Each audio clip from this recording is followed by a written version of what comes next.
Hoy sí. Ahí vamos. Ahí está. Bueno, hermanos, gloria a Dios. Ahí tienen al pastor Alfonso Suárez. Va en este momento a predicar el mensaje para ustedes. En el nombre de Jesús, pastor. Pues ahí está. Micrófono es suyo. Predica la palabra, pastor. Muy bien, muy bien. Muchas gracias, hermano pastor Alexander Lizama, de la palabra de verdad. Le agradezco mucho realmente a la invitación que me ha cursado con el propósito de enseñar por la palabra de Dios la doctrina bíblica de un solo Dios, único y absoluto.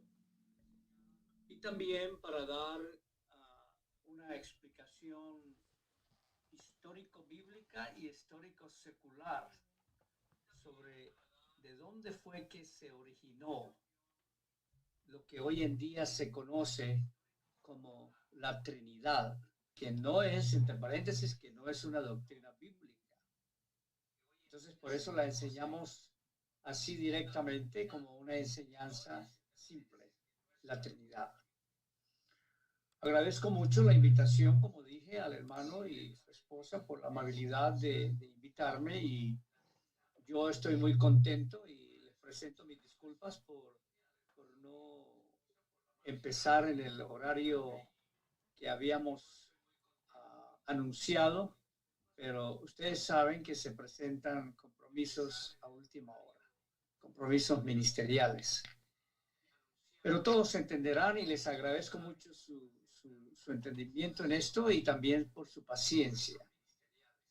Y yo quiero invitarles seriamente de que si usted en verdad quiere saber cuál es la diferencia entre la revelación inspirada de las Escrituras y lo que es la imaginación de los hombres que dio como resultado la invención de la enseñanza de la Trinidad, tiene que prestarle mucha atención para que no mezcle la Biblia con la tradición, ni la tradición con la Biblia, sino que aprenda a separar lo que dice la palabra de Dios de lo que dijeron estos hombres religiosos según la historia religiosa y secular que poco a poco vamos mencionando a través de estos programas.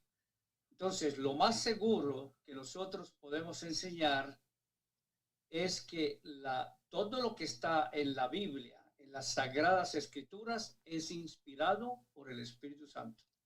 De eso sí estamos seguros. Desde Génesis hasta Malaquías, desde Mateo hasta Apocalipsis, aunque Dios utilizó aproximadamente 40 hombres para escribirla durante miles de años, todos concuerdan con la inspiración del Espíritu Santo para hablarnos no solamente de la doctrina bíblica de un solo Dios único y absoluto, sino también para hablarnos de la única salvación para este tiempo del nuevo pacto, o de la dispensación de la gracia, o este tiempo que se conoce también como la dispensación de la iglesia, y que tuvo su principio desde los Hechos capítulo 2 en adelante. Entonces, lo primero que vamos a hacer es orar, porque todo tiene que empezar con la oración y con el estudio de la palabra. Porque no se trata aquí de inteligencia humana, no se trata aquí de sabiduría humana. Aquí se trata es de que contamos con la dirección del Espíritu de Dios. Que el Espíritu del Señor nos dé entendimiento, las palabras ungidas y las palabras apropiadas para poder dirigirnos a ustedes como audiencia, para que en todos los niveles puedan entender cuál es el mensaje que estamos tratando de enviarles. Y también nosotros creemos que el Espíritu Santo es necesario para que muchas personas que no conocen del Evangelio y están escuchando o mirando este programa, el Señor ilumine sus entendimientos quite esas tinieblas de religión y los libere completamente para que para que el Señor pueda alumbrarles con la luz verdadera. Entonces, hermano pastor Lizama, vamos a orar en el nombre del Señor Jesús primeramente para depender de Él y no depender de nosotros mismos. Señor Jesús, bendito Dios y Padre nuestro, Dios de la gloria, gracias te damos, Señor, por este momento precioso de estar aquí juntamente con nuestro pastor, hermano Alexander Lizama, su esposa, todos los que están involucrados con este programa, y también con los santos allá en Canadá y también con todos los santos que están alrededor del mundo escuchando este programa bíblico doctrinal. Te rogamos, Señor, que tú envíes el poder de tu Espíritu Santo sobre cada uno de ellos y alumbre la mente de ellos para que su entendimiento esté claro y dispuesto para recibir tu palabra. Ayúdanos, Señor, danos las palabras apropiadas, la palabra ungida por tu Espíritu para poder llegar a los corazones y a las mentes de nuestros hermanos. En el nombre del Señor Jesús, amén y amén. Gloria al Señor. Muy bien, vamos a leer varias escrituras primero, porque como les dije en el primer programa, aquí no empezamos con el error, aquí empezamos es con la verdad. No empezamos con la imaginación o con la invención. Aquí empezamos es con la inspiración. Para que usted se acostumbre a escuchar atentamente la diferencia entre lo uno y lo otro y también aprenda a hablar con la misma diferencia entre la verdad y el error y no se confunda. Porque el problema es que los que tienen el error usan textos bíblicos y se meten a la Biblia juntamente con nosotros y se vuelve una mezcla. Y no sabemos o si se está citando la Biblia correctamente o se está hablando con la terminología correcta o es con la terminología inspirada o con la terminología inventada. Así que debemos educarnos, hermanos, desde ahora, y pastores que me están escuchando, debemos educarnos, trazar una línea y decir, hasta aquí llega la inspiración y de aquí en adelante lo que sigue es la tradición de los hombres.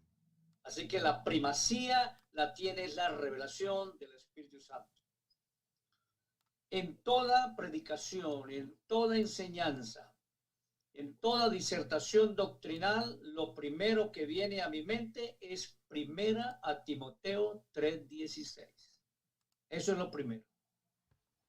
Que dice, y sin contradicción, es decir, sin controversia. Grande es el misterio de la piedad.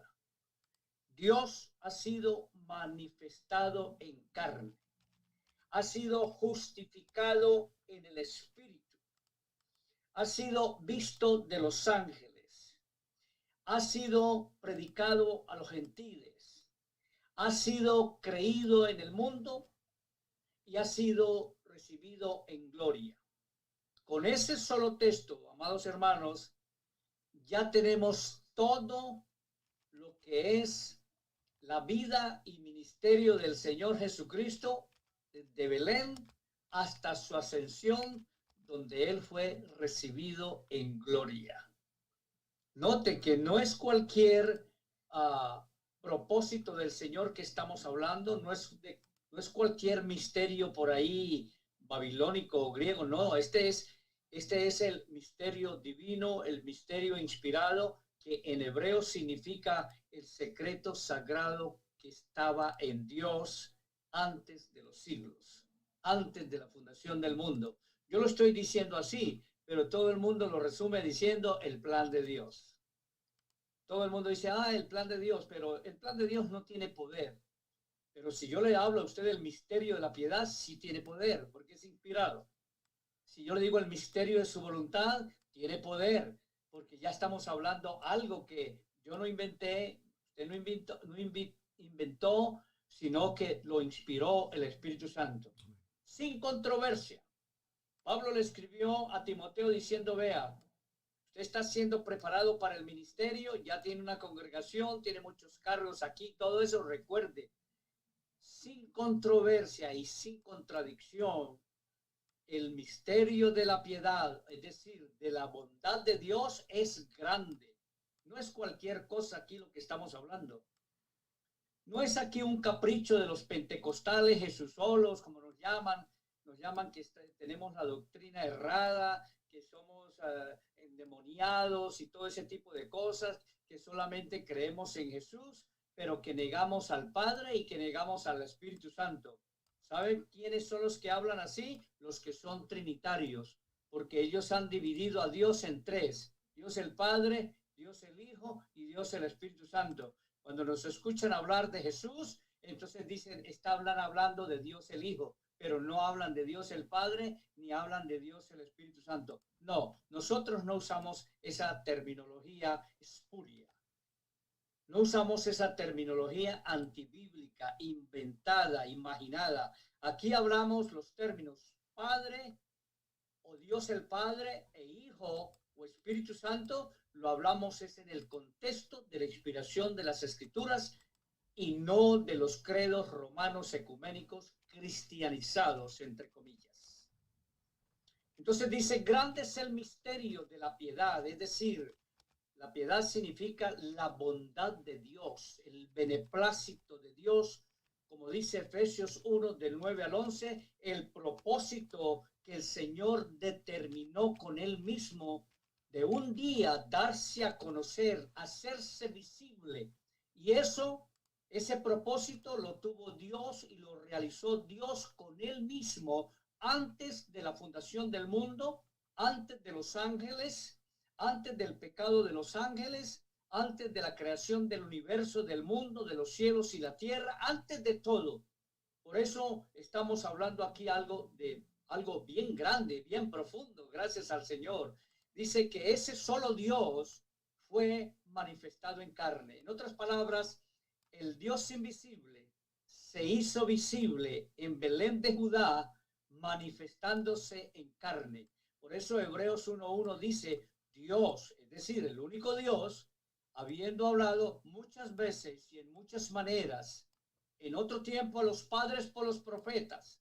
Es decir, Dios habló en muchos modos, en muchas maneras, de diferente manera. El Señor se manifestó a los patriarcas y a los profetas en el Antiguo Testamento por medio de visiones, por medio de sueños, por medio de voz, por medio de la palabra, por medio de seres angelicales, por medio de profecías, por medio de varones de Dios, profetas, varias veces. Y dice, ahora nos ha hablado por el Hijo, el cual es el resplandor de su gloria, la misma esencia, es el mismo resplandor y la misma imagen de su esencia. Pero no es que esté hablando por otro, es que Dios el Padre se manifestó en carne en Belén, y esa manifestación en carne se llamó el Hijo de Dios. Por eso es que ahora nos habla por el Hijo de Dios, que está visible a partir de Belén. Pero usted no puede separar a Dios el Padre del Hijo, ni al Hijo del Padre, porque va a terminar separando a Dios de Jesús y a Jesús de Dios. Jesús es Dios manifestado en carne, y Dios manifestado en carne es Jesús. Por eso Pablo lo dice hermosamente, grande es el misterio de la piedad.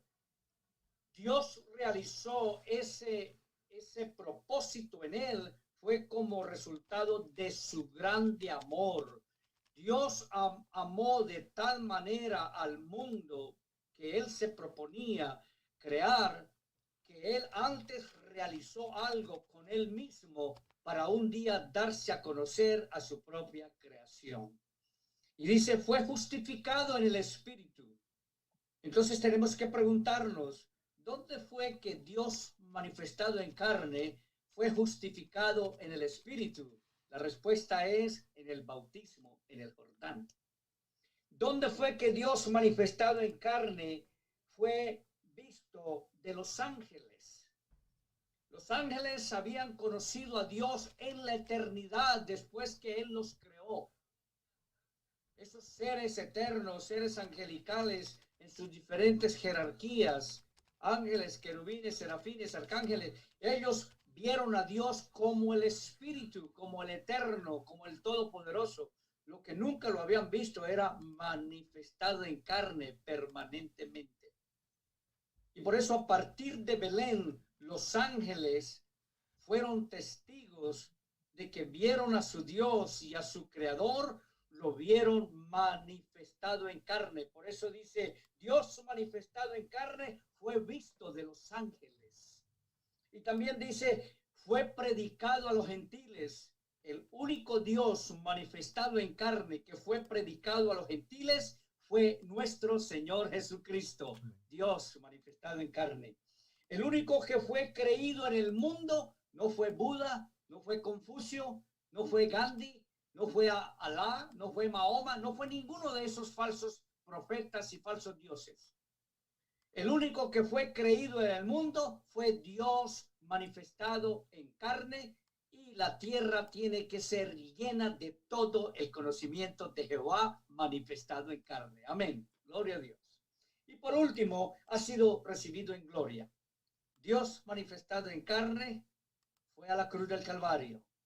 Sufrió la muerte, sepultura, resurrección, y después ascendió a los cielos completamente transformado, cambiado y glorificado. Se sentó en el único trono en el cielo, donde fue recibido por toda la corte celestial, victorioso, triunfante sobre Satanás, sobre los demonios, sobre las tinieblas, sobre el pecado, sobre la enfermedad, sobre la tristeza y sobre todo lo que nosotros sufríamos por la caída del primer hombre.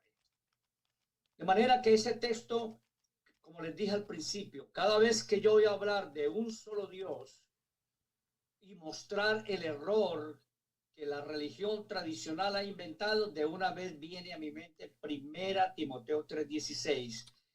Esa es la importancia de la cual nosotros, los pentecostales del nombre, creyentes o ministros, siempre sacamos adelante para refutarle a los trinitarios de que no fue Dios el Hijo el que se manifestó en carne, no fue el Hijo, un Hijo eterno, un supuesto Hijo eterno, el que se manifestó en carne, sino que fue el mismo Dios el Padre que se manifestó en carne, y Él no nos dejó solos, sino que Él mismo vino para salvarnos, redimirnos, reconciliarnos con Él mismo.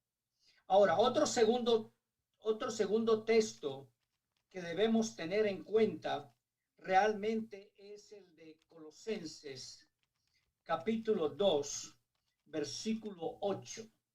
Colosenses, capítulo 2, versículo 8 dice: mirad que ninguno os engañe. Mirad que ninguno os engañe por filosofías y vanas sutilezas, es decir, vanas artimañas, dice, según las tradiciones de los hombres y conforme a los elementos del mundo, y no según Cristo, porque en Él habita toda la plenitud de la divinidad corporalmente. Ese segundo texto fue escrito por el apóstol Pablo a la iglesia de Colosas en el año 63 aproximadamente. Es decir, si usamos el calendario de ese tiempo, del siglo I, que era el calendario juliano, podemos decir, hermanos, que habían pasado ya 33 años que el Señor Jesucristo había ascendido al cielo y estaba sentado en el trono, en el único trono que hay en el cielo. Estaba sentado todavía realizando su condición como hijo. Jesús ascendió, se sentó en el trono y Él sigue en su condición como hijo. Y la razón por que Él sigue en su condición como hijo es porque Él tiene que continuar así hasta que el último enemigo, que es la muerte, sea vencido, para que Él mismo sea Dios sobre todas las cosas, bendito por los siglos. Amén. Porque no existe hijo eterno en la Biblia. Entonces Pablo, note, 33 años después de su ascensión, Pablo declara por revelación que en él habita toda la plenitud de la divinidad corporalmente. Si arriba hubiera tres dioses, Dios el Padre, Dios el Hijo, Dios el Espíritu Santo, un solo Dios en tres personas, entonces, ¿cómo es que toda la plenitud de la divinidad solamente se encuentra en el Hijo? ¿Y qué pasó con la divinidad del Padre y la divinidad del Espíritu Santo? Para nosotros no hay ningún problema. Nosotros sabemos que cuando la Biblia habla del Espíritu Santo, está hablando de la misma naturaleza de Dios como el Espíritu. Dios es eterno y Dios es santo. Por eso decir Dios o Dios el Padre o el Espíritu Santo, no estamos hablando de tres y de cuatro, estamos hablando de un solo Dios. Por eso Juan 4:24 dice, Dios es espíritu. Y el Levítico 19 dice que Él es santo. Y otras escrituras dicen que Él es eterno. De manera que el Espíritu Santo es la naturaleza de Dios el Padre. Pero cuando hablamos de Dios el Padre y de Jesucristo, no estamos hablando de dos, ni del primero ni del segundo. Estamos hablando de un solo Dios que está llevando a cabo el propósito de su voluntad. Por eso Dios manifestado en carne fue al Calvario, después subió al trono, allá está sentado, y Pablo dice por el Espíritu, ahora que Él está allí sentado, en Él habita toda la plenitud de la divinidad corporalmente. Así que no aplique ese versículo a Belén. No aplique ese versículo al Calvario, porque no pertenece ahí. Pertenece es a Jesucristo resucitado, ascendido, glorificado y sentado en gloria, sentado triunfante en gloria en el único trono que hay en el cielo. Pero Pablo utiliza eso para decirle a los hermanos de Colosas, mirad, hermanos amados, que nadie os engañe por filosofías y vanas sutilezas según las tradiciones de los hombres. No era porque Pablo los estaba previniendo de la Trinidad. La Trinidad no existía para ese tiempo. Era el año 33, no se había acabado todavía el primer siglo. Cuando hablamos de la Trinidad como filosofía, como religión, como creencia filosófica, ya es otra cosa. Ya tenemos que meternos a la historia religiosa, a la historia secular y mostrar cómo fue que se formó eso que se llama Trinidad mediante un proceso de muchos siglos. Por eso yo voy despacio. No estoy viniendo aquí a decir todo de una vez y usted no va a comprender nada. No, los estamos guiando paso por paso para que usted aprenda estas cosas en una manera correcta y completa.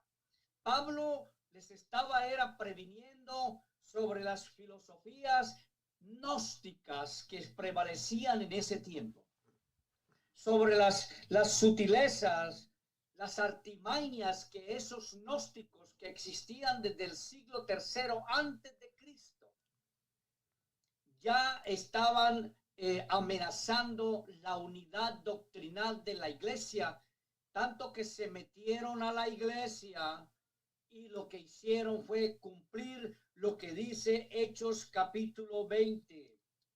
Hechos capítulo 20 dice lo siguiente. Hechos capítulo 20.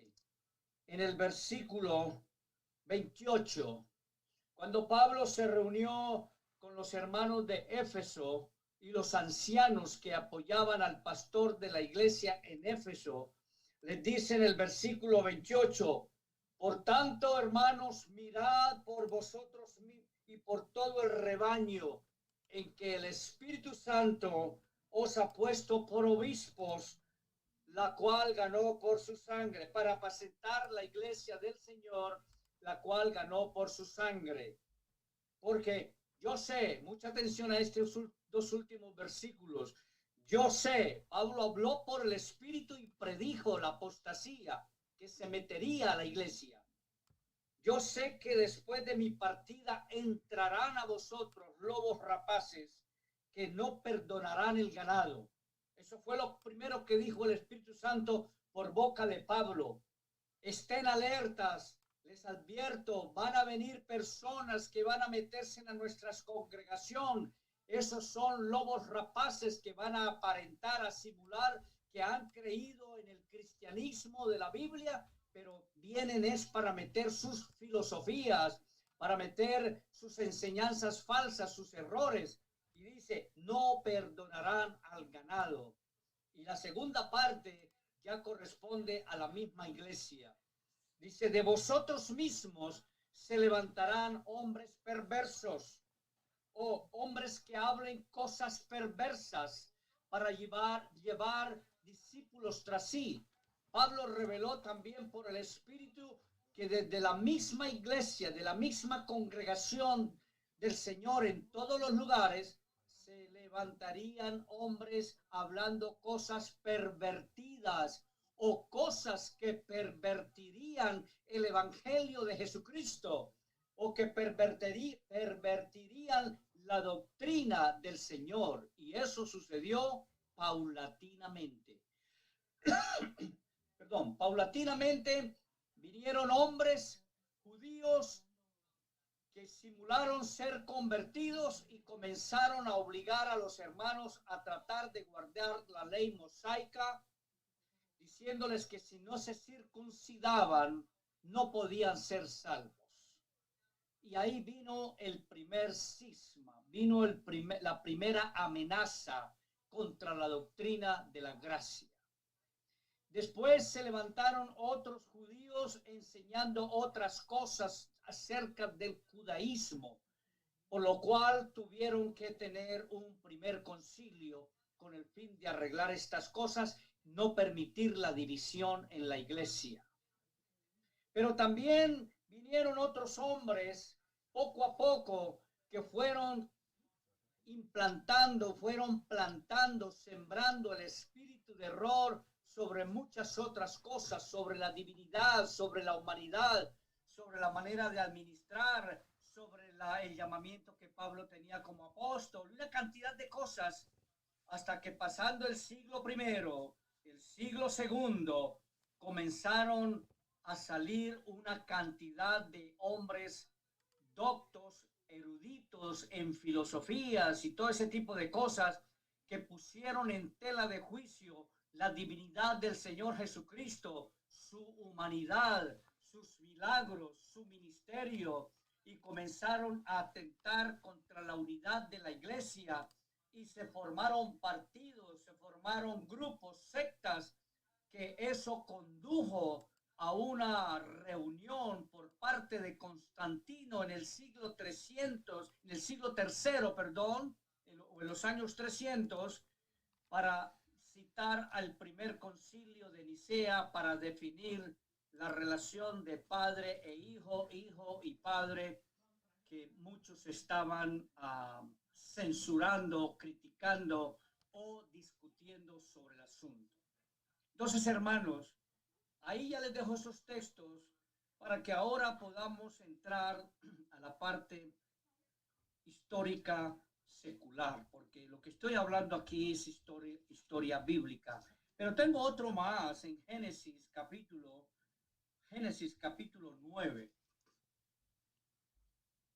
Génesis capítulo 9, ahí hay una parte que ustedes tienen que conocer, que realmente nos lleva, bíblicamente nos lleva, es a la historia de la primera civilización.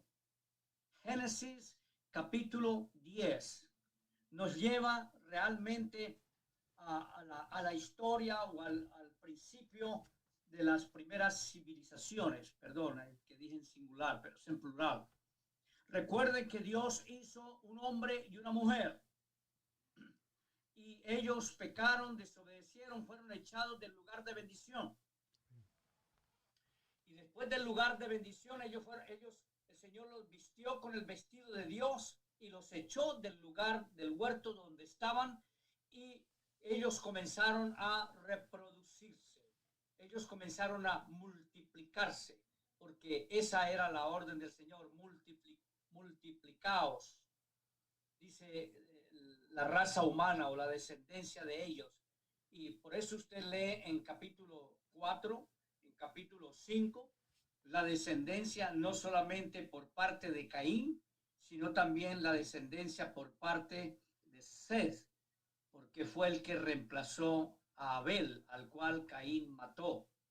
De manera que a partir de los años 130 de Adán, la Biblia dice que los hombres se multiplicaron teniendo muchos hijos y muchas hijas.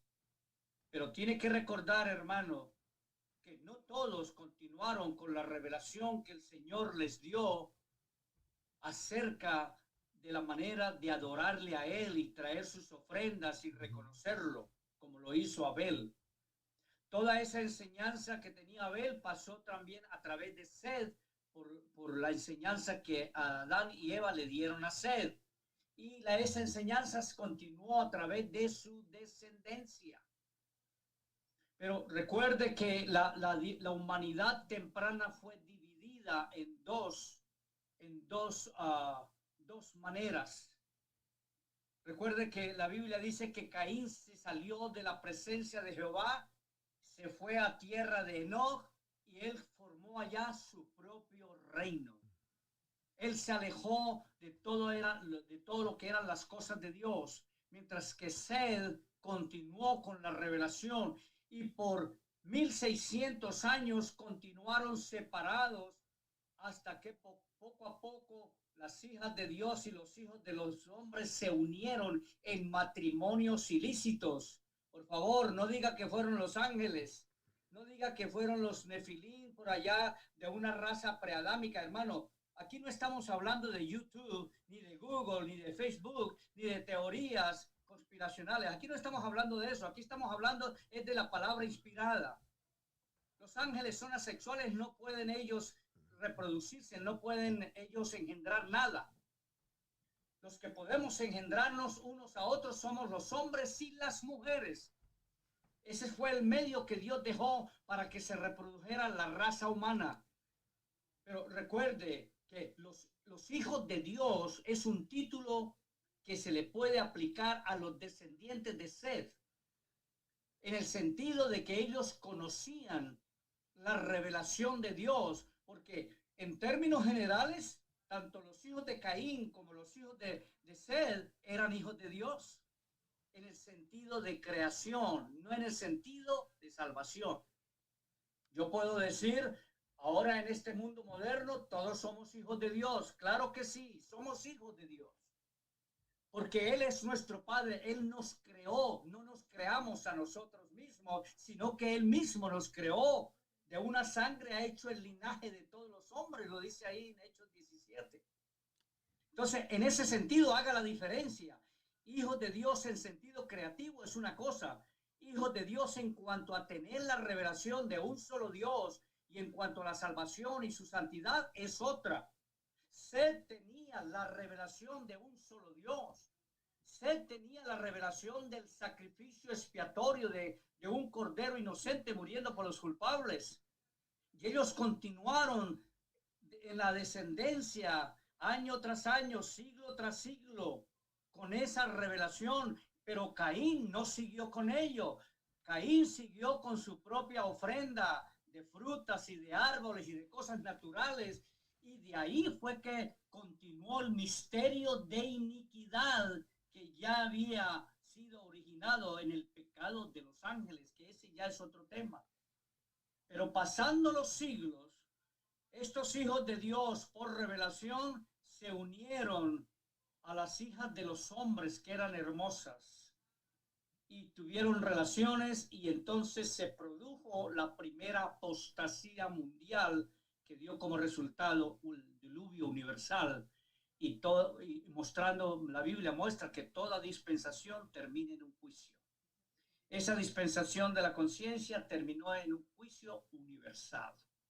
Ahora, después del diluvio, ya Dios trató con una familia, un papá, una mamá, 3 hijos y 3 mujeres que eran sus esposas. 8 personas fueron salvas por agua.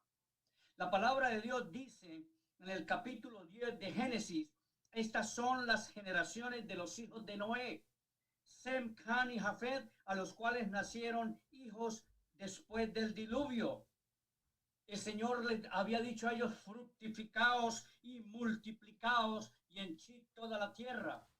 De manera que los descendientes de Jafet, ahí lo dice en el capítulo 10, los descendientes de Jafet, Jafet, ahí lo dice, los descendientes de Cam, ahí lo dice, y los descendientes de Sem, ahí lo dice, los descendientes de Jafet, de Cam y de Seth. Ahí lo dice la palabra de Dios. Los descendientes de Sem, Cam y Jafet, pero empieza con Jafet, sigue con Cam y termina con Sem en el versículo 21. Pero si usted mira en el versículo 10, Génesis capítulo 10, versículo 6, dice, estos son los hijos de Cam. Dice, Cush. Cush fue el hijo mayor de Cam. Y vea lo que dice en el 7. Los hijos de Cush fueron Seba, fue Ávila, y fue Sabta, y Rama, y Sabteca. Y los hijos de Rama fueron Sheba y Dedán. Y dice en el 8, y Cush engendró a Nimrod. Este comenzó a ser poderoso en la tierra, o valiente en la tierra. Este fue un vigoroso cazador delante de Jehová, por lo cual se dice, así como Nimrod, vigoroso cazador delante de Jehová. Y fue la cabecera de su reino, vea, Babel, de la cual nació Babilonia. Él es el fundador de la Babilonia primitiva, de la Babilonia, la primera Babilonia, Babel. Y fue Erech y Akkad y Calnet en la tierra de Shinar, la tierra de Mesopotamia, toda esta región que incluye ya ahora el Irak y Turquía, y el Irak y el Turquía moderno.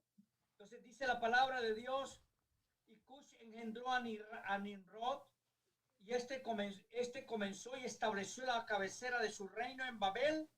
Y dice en el 11, de esta tierra salió Asur y edificó a Nínive, y a Rehoboth y a Calac, y Resén entre Nínive y Calac, la cual es una ciudad grande. ¿Cuál es la razón por qué estoy leyendo estos versículos? Es porque ya todos sabemos que el misterio de iniquidad, después de la desobediencia y de la astucia y el engaño que la serpiente antigua hizo con la mujer y la mujer con el hombre, y el hombre hizo caer toda la raza humana en el pecado, eso fue el resultado del misterio de iniquidad. La persona en la cual se depositó ese misterio de iniquidad fue a través de Caín, quien rechazó a Dios y todo lo que se llamaba Dios, toda práctica de adoración hacia Dios, él la eliminó para establecer su propio reino humano, carnal, y lo mismo, por ejemplo, ahora Nimrod fue el que desarrolló en la Babilonia antigua, desarrolló un culto cósmico. Ese culto cósmico fue conocido. Si usted quiere leer en la historia en internet, puede buscar acerca de Nimrod. Él estableció que Semiramis, la esposa de él, y su hijo se llamaba Tammuz. Nimrod, Semiramis y Tammuz formaban la triada divina. Ese es el principio de una trilogía divina desde el principio de las civilizaciones después del diluvio. No una trinidad, no podemos utilizar la palabra Trinidad porque todo el mundo salta a pensar en el Padre, en el Hijo y el Espíritu Santo católicos romanos. Por eso hay que colocar la palabra correcta. Lo que Nimrod estableció y propagó en el Oriente Medio hace más de 4,000 años, realmente fue una tríada divina. Y él era considerado divino, un dios. Su esposa una diosa y su hijo Tammuz también era otro dios. Esa fue la primera. Ya más adelante nosotros vamos a ver, a medida que corre el tiempo, que de Babilonia ese concepto de esa triada, de la unión de tres divinos, corrió por Egipto. En Egipto era el dios Ra, el dios Osiris y otro dios que no me acuerdo, fueron los que formaban la triada egipcia. Se formaron triadas en todo el mundo antiguo conocido. Y por eso es que tenemos que hablar desde Nimrod hasta los filósofos naturales, porque los filósofos naturales aparecieron fue en el año 750 antes de Cristo, para el mismo tiempo que Isaías vivía contemporáneamente. Entonces, desde el tiempo de Nimrod hasta el tiempo de los 750 antes de Cristo, corrió por todo el mundo conocido lo que se conoce la triada divina, el concepto, nada más, el concepto de la unión de tres. Eso era todo. Si usted lo busca en griego, va a decir de trias, dice triad, dice así, triada, no trinidad, trias. Desde ahí vemos que ya comenzó a introducirse en el mundo un concepto de tres en uno o de uno en tres. La leyenda dice que Nimrod fue matado y entonces después Semiramis dice que él resucitó y reencarnó en su hijo. Pero eso es ya leyenda, no nos vamos a meter con la leyenda. Todo lo que yo quiero que usted aprenda es que desde Nimrod hasta el año 750 antes de Cristo se manejó fue una triada a nivel mundial o en el mundo antiguo conocido. Entonces ese mundo de la triada manejó lo que fue el mito, manejó fue la mitología, manejó el mito de todas esas creencias paganas que estaban relacionadas con el cosmos, con el sol, la luna, las estrellas, los planetas, y desarrollaron los dioses antropomórficos, dioses que eran mitad sol y mitad humano, o mitad animal y mitad humano, o eran mitad aves o mitad humano, eran dioses antropomórficos y que ellos crearon para adorarlos y todo. Realmente el culpable de toda esa idolatría, de todo ese paganismo, esa es la palabra correcta, de ese paganismo antiguo, es realmente Nimrod y su descendencia. Ahora bien, cuando llegó el año 750, yo tengo aquí una lista de los filósofos naturales o de los filósofos de la naturaleza, los primeros que empezaron a decir cosas comenzaron a disertar acerca de cómo fue formado el mundo, cómo se formó el cosmos, el sol, la luna, las estrellas, la vida animal, la vida vegetal, la vida mineral, la vida en las aguas, cuál fue el origen. Entonces, dentro de esos hombres tenemos a Tales de Mileto. Es decir, Mileto es una ciudad griega. Tales fue uno de los llamados 7 griegos que ellos consideraban la filosofía de la naturaleza como el conocimiento más grande de su época para poder decir, como él dijo, que todo había surgido, era por el fuego. Y otros como Anaximandro, Anaxímenes, aquí tengo otros nombres, Anaxágoras, todos ellos, recuerde que fueron 7 de ellos, ellos le dieron una dirección diferente al principio de cada cosa. Unos decían que el origen fue los iones, otros que fue el agua, otros que fue la tierra, otros que fue el logos divino, y Tales de Mileto fue uno de los que tocó el logos en una manera muy básica en ese tiempo. Cuando él habló acerca del logos divino, no estaba hablando del logos que el apóstol Juan habló después de ser traducido del hebreo al griego y del griego al latín y del latín al español. Cuando Juan habló del logos divino, no estaba hablando de ningún logos que formaba una tríada divina o dentro de una trinidad. Tales de Mileto no conocía la Trinidad católica romana. Lo que él hizo fue filosofar. Lo que esos hombres hicieron fue pensar y meditar e imaginar. Y por supuesto que el enemigo metió también la mano en las mentes de ellos para decir cosas acerca de la creación, de la vida y de los hombres, de los animales, y también acerca de Dios, que no eran cosas correctas. Y no era porque no tenían la revelación. Recuerde que Isaías vivía para ese tiempo, Jeremías también vivía para ese tiempo, Ezequiel también vivía para ese tiempo. Hasta que llegaron los filósofos clásicos. Los filósofos clásicos llegaron a partir del año 400 antes de Cristo. Ya todos sabemos acerca de Sócrates, de Platón y de Aristóteles.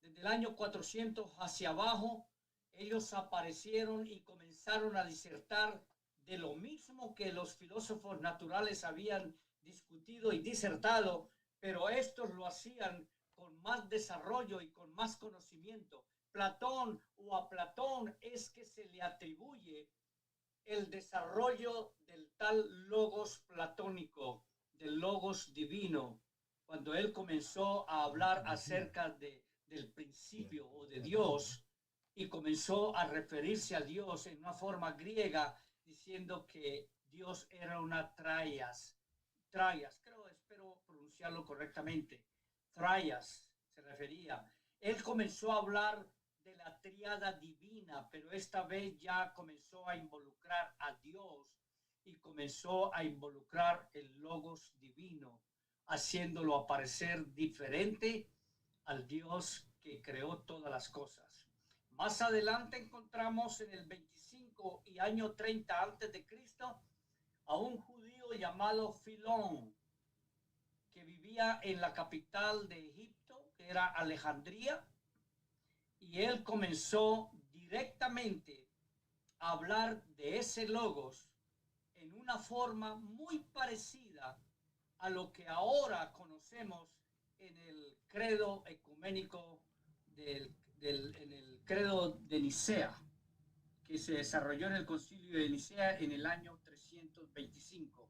Realmente podemos decir que eso fue una copia de lo que Filón había dicho y lo que más tarde Tertuliano o Orígenes disertaron también, hasta que finalmente Atanasio lo acuñó allá en el credo de Nicea en el año 325. Hermanos, vamos a dejar hasta ahí porque yo quiero en la próxima sesión yo quiero hablar expresamente sobre Platón y Filón, para que usted vea la conexión de cómo Platón fue el que sembró, plantó el tema ese del logos filosófico, y cómo Filón de Alejandría lo tomó y lo desarrolló más usando la Septuaginta o usando las escrituras hebreas. Y vamos a mirar qué fue lo que él dijo literalmente, para después nosotros entrar al tiempo del nacimiento de Jesús y luego pasar por todo el siglo primero, entrar al siglo segundo y mirar cómo Tertuliano fue el primero en hablar de la Trinidad usando la palabra Trinitas, pero no era la misma Trinidad que hoy en día conocemos, y cómo Orígenes fue el que retomó el tema de Filón, y ese fue la definición o concepción que Atanasio usó en el credo de Atanasio, en el credo de Atanasio, o el credo de Nicea en el año 325. Desde el año 325 vamos a mostrar por los diferentes siglos siguientes cómo se fue aprobando todo lo referente a la Trinidad, hasta que llegamos al siglo V para mostrar que la Trinidad que hoy en día creen los evangélicos trinitarios, llámese bautista, llámese presbiteriano, llámese católico, llámese como se llame, movimiento mundial misionero, todos están creyendo la misma Trinidad, excepto que ellos quieren eliminar la terminología católica para que nadie les llame que son seguidores del catolicismo romano. Bueno, muy bien, muchas gracias. Muchas gracias a todos. Dios les bendiga. Y hermano Alexander puede seguir con su programa. Gloria a Dios, pastor. Muchísimas gracias por la enseñanza. Estamos ya, pues, hasta donde tengo entendido, el próximo sábado el pastor no va a estar porque tiene compromiso, pero él me va a dejar saber el tiempo cuando tenga disponible y sé que tiene esa disponibilidad y le damos gracias por eso. Pastor, muchísimas gracias una vez más y podemos orar para despedirnos y que esta semilla no haya caído en saco roto, sino que haya realmente caído en un corazón que esté dispuesto, ¿verdad? Y esto dé frutos porque hay cosas que he platicado con el pastor y a veces nosotros estamos como hablando mal, usando malas terminologías en cuestión de la doctrina, ¿verdad? Yo creo que llamarle doctrina a la Trinidad no era lo correcto, ¿verdad? Porque doctrina tenemos solo una que nos dio nuestro Señor Jesucristo y es que nos dio a conocer que es un solo Dios. No hay más. Y un solo evangelio. Por eso es una fe, un Señor, un bautismo, Efesios 4:5. Entonces, sí, estamos hablando de la Trinidad como una falsa enseñanza, una falsa, ¿cómo le podríamos llamar, pastor? Para que la gente entienda cuáles son las terminologías correctas bíblicas que podríamos llamarle nosotros a eso. Sí, la Trinidad es una enseñanza religiosa tradicional que se formó a partir de los 300 años después de que la iglesia ya estaba establecida. Yo le llamo una herejía de confusión, le llamo una herejía de división y le llamo una herejía de condenación. Pero muchos ministros no están de acuerdo conmigo porque piensan que es muy duro que yo les hable de esa manera y que inclusive que mencione el catolicismo romano o que mencione las organizaciones evangélicas, pero si no le llamamos al pecado, pecado, al error, error, a las tinieblas, tinieblas, ¿cómo le vamos a llamar? Ellos piensan que es falta de ética ministerial, que es falta de ética como ministro y que debo usar otros términos más suaves para no levantarnos contra ellos, porque muchos de nosotros todavía pensamos que ellos hacen parte de la iglesia. Yo no pienso así. Muchos piensan que ellos hacen parte de la iglesia que porque ellos son buenos, que porque ellos son, que en realidad muchos de ellos no entienden qué es la Trinidad, que se han levantado así, pero que ellos no han entendido nada de toda esta cuestión de historia de la iglesia y de dónde es el origen. Ellos no saben nada, lo único que ellos les han enseñado que es que el Padre y el Hijo y el Espíritu Santo es una Trinidad. Entonces ellos dicen, por eso no podemos condenarles. Pero no estamos condenando. Aquí lo que estamos condenando es la herejía. Aquí lo que estamos condenando es el error. Lo que estamos condenando es la distorsión de la doctrina. Lo que estamos condenando es el desvío de la doctrina de Cristo. Lo que estamos condenando es las tinieblas. Lo que estamos condenando es la manipulación y la distorsión que hicieron de los términos Padre, Hijo y Espíritu Santo de la Biblia. Eso está tan arraigado que hay una confusión tremenda cuando hablamos con ellos, porque ellos piensan que hasta nosotros estamos negando que no creemos en el Padre y en el Espíritu Santo. Claro que sí creemos. Lo que no creemos es que sean tres personas divinas y distintas. No creemos que haya tres dioses, un triteísmo, Dios el Padre, Dios el Hijo y Dios el Espíritu Santo. No creemos eso. Aún Pero entonces muchos se resienten por la manera de este lenguaje fuerte y duro, estricto que yo uso, pero ese soy yo. Yo no estoy diciendo que usted tiene que usar ese lenguaje, pero cuando hable de la Trinidad, diga, es una enseñanza que fue inventada, es una enseñanza imaginada, es una enseñanza que no es inspirada del Espíritu Santo. Esa Trinidad es una redefinición de los términos Padre, Hijo y Espíritu Santo que están en la Biblia y que lo hicieron 300 años después de constituida la iglesia, que toda esa terminología y definición no está en las Escrituras, y como no está en las Escrituras, nosotros no podemos hacer.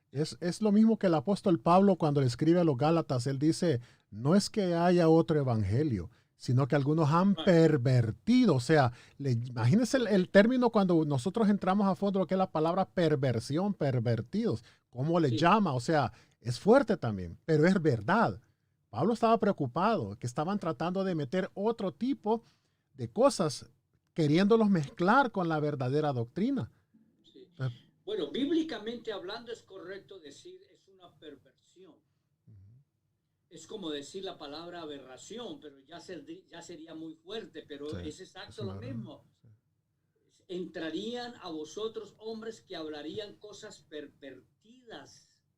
Esas cosas pervertidas las mezclaron con el gnosticismo, las mezclaron con el paganismo, La nueva era. las mezclaron con el judaísmo, las mezclaron y formaron un sincretismo y cambiaron la doctrina de Cristo. En eso consiste la perversión. La palabra perversión no es solamente para aspectos inmorales, sexuales, porque cuando uno habla de perversión, todo el mundo piensa en el sexo, en la perversión del sexo, en la homosexualidad, en la lesbianidad, en el transgenderismo y todo ese tipo de cosas, pedófilos y transvestis y todo eso. Pero no, la palabra perversión no es solamente para aplicársela a ellos, porque tienen una vida pervertida como vivían en Sodoma y Gomorra. Pero la palabra perversión se puede aplicar en este caso a la distorsión que hicieron de la doctrina de Cristo, convirtiendo al Dios de la Biblia en un Dios trinitario. Pablo y la usó. Convirtiendo la misma Biblia en una Biblia trinitaria. ¿Y quién le saca eso de la cabeza a ellos? El único que puede es el poder del Espíritu Santo. Ya. Amén. Gloria a Dios, pastor. Muchísimas gracias. Entonces vamos a estar en comunicación porque después de esto, pastor, déjeme decirle, la gente va a estar preguntando que cuando usted la otra parte, porque eso es interesante. Y qué importante es, los hermanos, déjeme decirle, están haciendo caso. Me han llamado para decirle que han comprado un cuadernito, su lapicero y están apuntando todo lo que usted les ha dicho. Y esto queremos que todos nosotros, lo que hemos estado aprendiendo de usted, lo transmitamos con la misma fuerza, la misma autoridad y el mismo poder que el Espíritu Santo nos ha enseñado en esta tarde. Lo mismo nosotros, que no permitamos, claro que sí, hermano. ¿verdad? No permitamos. Por eso vamos despacio, estamos repitiendo, porque estamos haciendo de una forma básica, muy sencilla, para que todos puedan captarlo. No estamos corriendo para nada, y porque más adelante queremos que usted tenga sus preguntas y usted entienda la terminología. Si venimos aquí con una terminología de teología, llegamos aquí a explicar que la naturaleza de Jesucristo es el modo de existencia humana. ¿Quién va a entender eso? Me toca entonces a mí explicar qué significa modo de existencia, y mientras que gasto tiempo en eso, más bien digo, Jesucristo fue un hombre. Eso es todo. Amén. Jesucristo fue humano. Amén. Gloria a Dios. Gloria a Dios, pastor. Muchísimas gracias de todas maneras por pues habernos ayudado en esta Amén. Tan hermoso, ¿verdad? Y vamos Gloria a Dios. ¿cómo se llama? Pues a esperar nomás cuando usted nos pueda avisar nuevamente. Sí, hermano, esta doctrina es como usted la define, es hermosa, Amén. es gloriosa, es eterna, es única. No hay otro pueblo que tenga nuestra doctrina, ni aún los judíos. De los judíos lo único que tenemos es la salvación. La salvación viene de los judíos porque vino por Cristo. Amén. Pero de los judíos tenemos el monoteísmo. Solamente hay dos pueblos que creemos en un solo Dios, dos pueblos. Yo sé que algunos ministros estarán riéndose, estarán señalándome, ¿cómo así? No, hay más monoteístas. No, no hay más monoteístas. Solo el pueblo de Israel. Cuando un la iglesia trinitario dice, no, yo creo en un solo Dios, no creo en tres. ¿Y cuál es ese Dios? Pues un Dios en tres personas. Pues lo mismo. Solamente. Es lo mismo. La Biblia no habla de esa manera. Amén, amén. El Dios nuestro no está separado en tres existencias, ni nada de eso, ni en tres personas divinas y distintas. Entonces, nuestra doctrina sí es gloriosa. Vino del cielo, el mismo Señor Jesucristo la trajo. La única manera para poder entenderla y recibirla es por la revelación del Espíritu Santo directamente a nuestro entendimiento y nuestro corazón. Si usted está dispuesto a que el Señor le revele la doctrina de un solo Dios, único, absoluto, el Señor lo hace. Si usted está interesado solamente a discutir que por qué Jesucristo lloró y que por qué dijo, Dios mío, ¿por qué me has desamparado? o porque Jesucristo dijo el Padre es mayor que yo, o porque Génesis 1:26 dice hagamos al hombre a nuestra imagen, que entonces ese plural ¿a quién significa?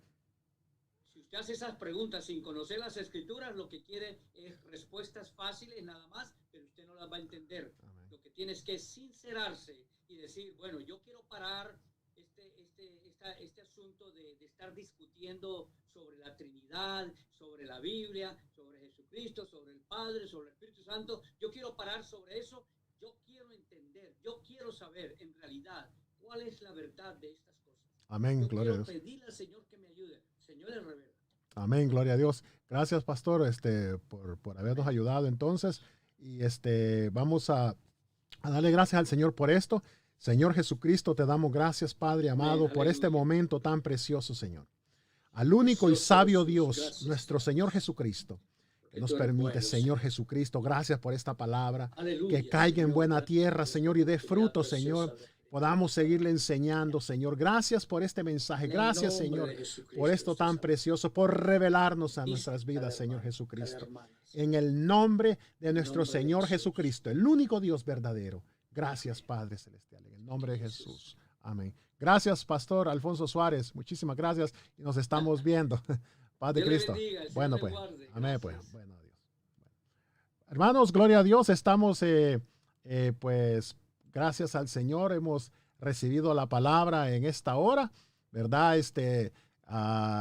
Espero de que usted se haya gozado como pues yo me he gozado en el nombre de Jesús, ¿verdad? Y que ahora tengamos esto que hemos aprendido tan hermoso. Mire, y el pastor nos va a seguir enseñando después acerca de esto, pues quedamos ahí y muy, muy bonito la forma ya entró a la historia. Mire qué bonito desde el Génesis nos trajo por dónde vino todo esto, cómo la Babilonia empezó todo esto y nos viene llevando paso a paso hasta que nos va a llevar a todo el estudio completo. Entonces, no vamos a tener excusa, hermano, ahora para poder enseñar también acerca de pues este estudio de la Trinidad, ¿verdad? Como una herejía, como una perversión. Así es que, hermanos, paz de Cristo a cada uno de ustedes. Mañana vamos a estar transmitiendo desde la iglesia. Vamos a estar predicando en el nombre de Jesucristo. Saludes a nuestra hermana Isabel Campos allá en Saltillo, Coahuila, México.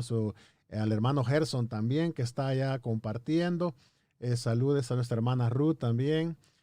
Saludes allá a Colombia, a Fernando Valencia, al pastor Henry Casarán. Hay alguien más que el hermano Danilo Contreras también, no sé de dónde nos está escribiendo, pero está ahí también pendiente, ¿verdad? Los hermanos de la iglesia, Carol, Brenda Carol, el hermano José Torres, que deben de estar también, están, gracias a Dios, conectados. El hermano Francisco Hernández, el hermano Hermes Herrera, el hermano Edwin Hernández, todos los hermanos que están, los hermanos Alfaro ahí en Calgary, que están pendientes siempre. Nos vamos a ver el día de mañana en el nombre de Jesús en su pues radio La Voz de la Verdad. Vamos a seguir transmitiendo a través de la website de la radio o de la página de la radio. Vamos a estar transmitiendo en YouTube, en Facebook. Así que no hay excusa. Vamos a estar transmitiendo en el nombre de nuestro Señor Jesucristo.